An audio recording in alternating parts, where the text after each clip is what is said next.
যে শ্বশুরের কাছে যৌতুক নেই সে কুকুর শ্রীগালের চেয়ে বেশি খারাপ। 24 ঘন্টার মধ্যে সন্ধ্যা হতে হতে মোটরসাইকেল ফেরত দিতে হবে।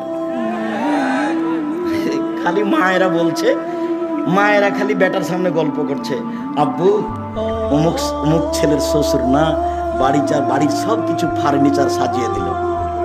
খালি মায়ের সামনে এগুলো, মায়ের গল্প, ছেলের সামনে মা এগুলো গল্প করছে। মেয়ের বাপ ফার্নিচার সাজিয়ে দিবে, তুমি কি বলবে মাকে? আম্মা দিন মজুরি করে খেলেও শ্বশুরের জিনিস নেব না, প্রয়োজনে ভিক্ষা করে যদি খেতে হয় তবু শ্বশুরের জিনিস নেব না, বরং শ্বশুরকে একটা বছর শেষে লুঙ্গি কিনে দিব। যৌতুক চিরদিনের জন্য হারাম। ভিক্ষা করা টাকা দিয়ে চাউল কিনে ভাত খেয়ে ইবাদত কবুল হবে, যৌতুকের টাকা দিয়ে চাউল কিনে ভাত খেয়ে ইবাদত কবুল হবে না। এই যে বললাম, এইভাবে দেখি কিয়ামত পর্যন্ত সময় থাকলে কোন মায়ের বেটা এভাবে ধরতে পারে। যৌতুকের টাকা দিয়ে চাউল কিনে ভাত খেয়ে ইবাদত কবুল হবে না, যৌতুক ফেরত দিতে হবে।